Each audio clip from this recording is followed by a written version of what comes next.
Hello, everybody. So we're this is part three of my campaign as like England in a vanilla game of Civ. Just this is the continent, and I've basically wrapped up a Greco-Anglo war against the Byzantiums and the Greeks. Now I am fighting against the Celts, the in the fourth Anglo-Celtic war, and you can see I'm doing a good job fighting them off, but there is a big army here. I only have one troop garrisoning, and I do end up, I think, with this. Yeah, I get killed. So I lose the city of Westmouth, and I therefore decide, okay, time to head back and really make sure that we can deal with this. So I think I just send a counter-attacking force, and yeah, actually, basically, this counter-attacking force is able to do quite a bit of damage. My main issue, I think, in this game, there's a huge amount of it is centered on this goal of counter-attacking. And this is obviously a very good strategy. I'm not saying I'm the best strategist in this game, but one strategy I can definitely get behind is if you can't hold a city, there's no point leaving a massive number of troops there to get killed. Withdraw your troops and attack them on the counter when they're in this far less defensible city. They don't have any fortification bonus or anything like that. And of course, if you have siege weapons, well, that's a very good way to do a significant amount of damage. So yeah, you can see me here and basically just pushing them back, destroying again a lot. And it's insane to think I've already won 3 wars, 3 quite devastating wars against these people, and yet they're still coming back, still hitting pretty hard. And yeah, that is ridiculous. But, and you look at just the number of troops again, I did not lose many troops here, but you look at the number of troops I'm taking from them, you can see me thinking for a while about what troops I might use. Again, what I don't want to risk is sending troops in and then just having those troops be counterattacked themselves.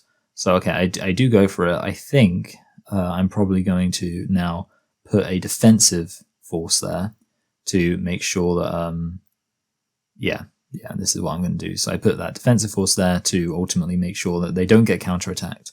So that was, yeah, good. And you can also see, by the way, that I have these grenadiers there, and they had the triple city attack bonus. So a very common tactic I do is I just build up my macemen, and whenever my macemen hit the triple city attack bonus, I upgrade them to grenadiers. And the reason for that is because grenadiers can't get the city attack bonus, but they're actually incredibly good at city attack. So basically, grenadiers with triple city attack is pretty fantastic as an army or group of soldiers as a unit.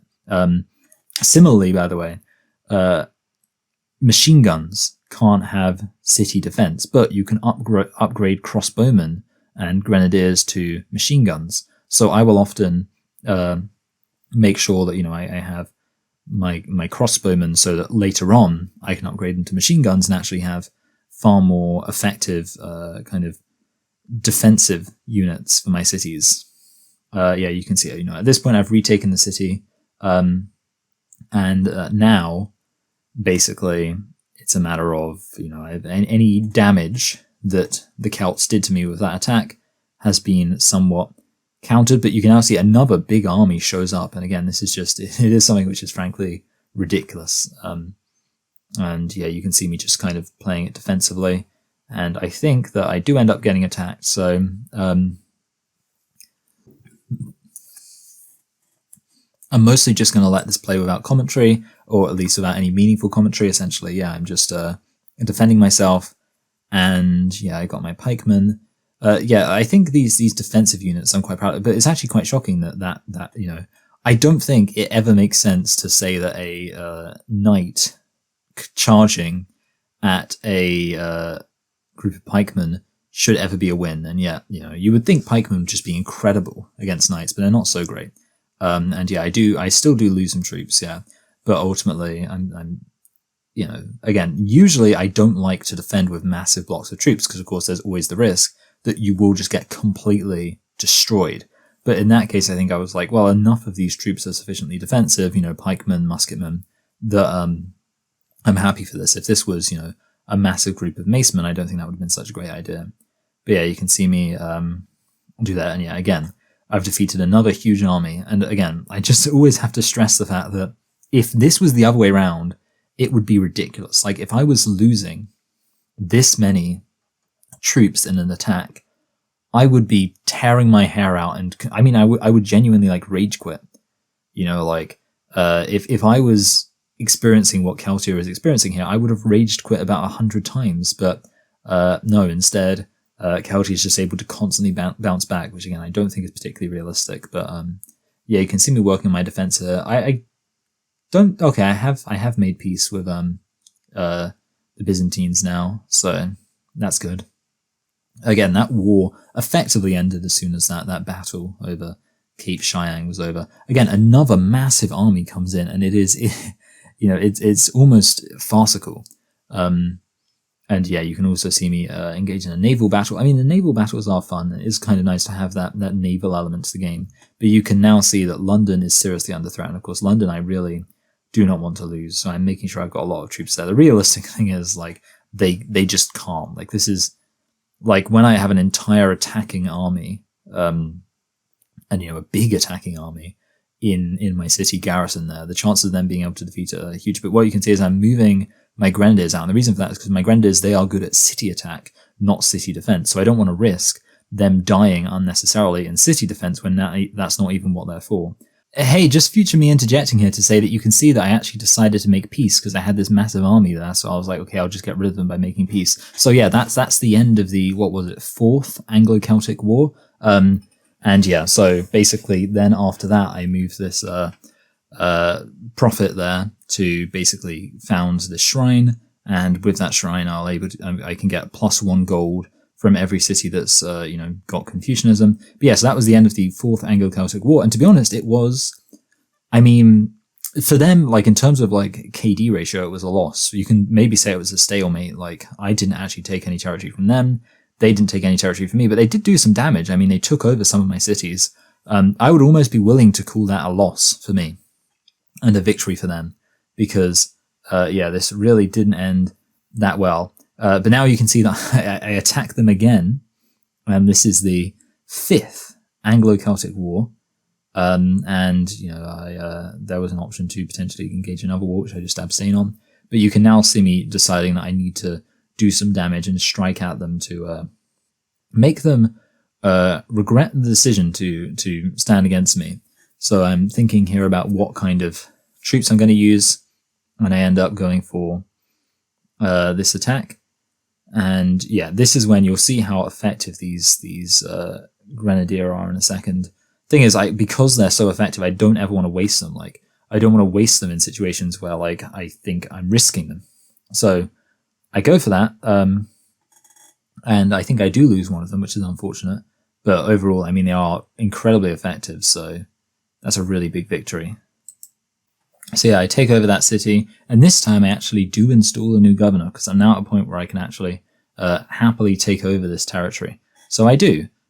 Hello everybody, so for some reason when I first recorded this, it didn't include any of me talking about this footage here, and I don't know if that's because I forgot to talk about this footage or what, but as you can see, right now I'm defending myself against an attack, and it's a pretty significant attack. Again, I have literally no idea why there's no footage of me talking about this stuff.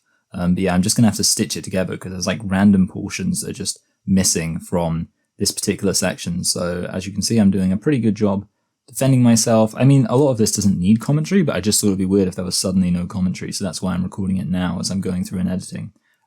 Fortunately, I'm still wearing the same clothes, but yeah, obviously lighting's slightly different. So yeah, basically, I mean, you can see that I've done a pretty good job in terms of like not losing too many troops. Okay,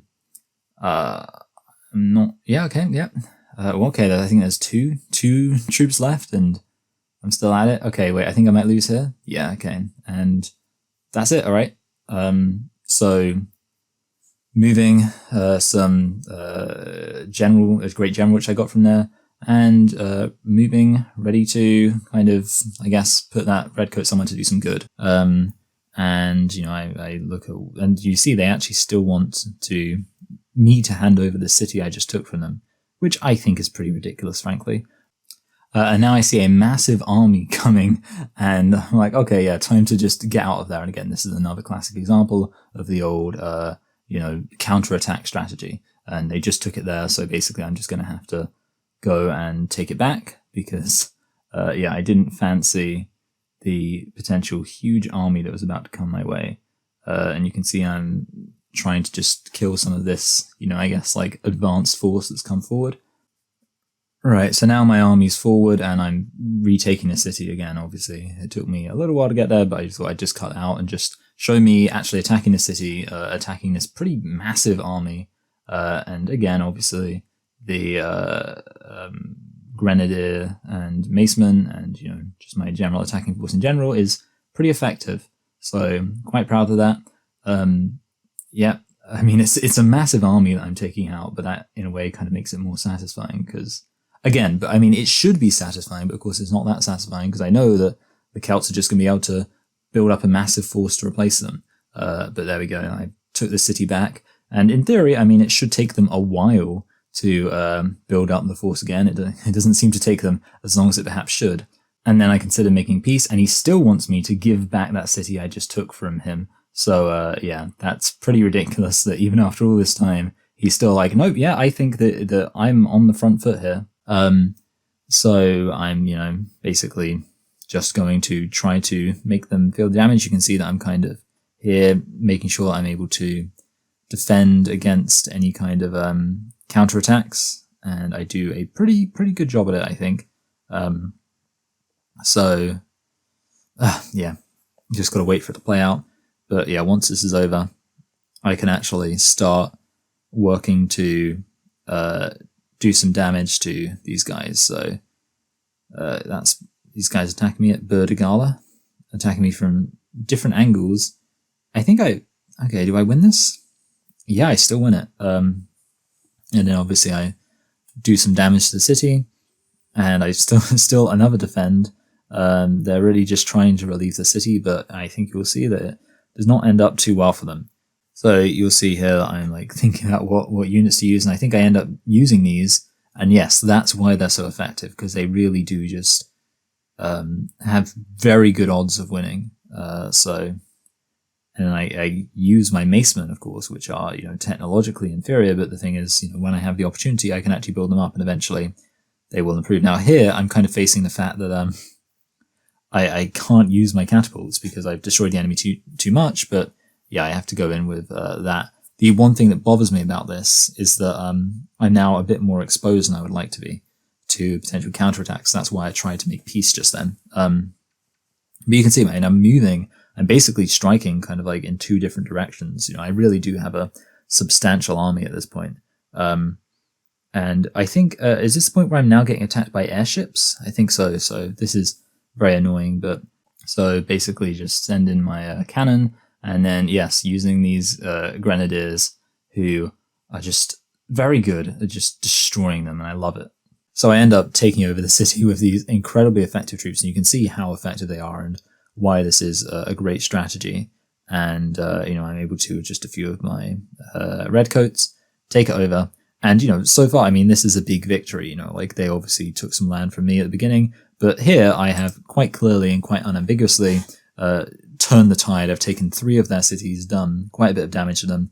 And yeah, that's all in the, 5th Anglo-Celtic War? So 5th Anglo-Celtic War, 4th Anglo-Celtic War, bit of a loss to me. I lost some cities. Obviously I recovered them, but I still faced the economic damage of losing them. Now here I've been able to take over 3 cities and do some significant damage to them. So we will continue that war in the 4th and final part of this series, looking at this conflict. So I hope you're looking forward to it. I hope you enjoyed. Bye.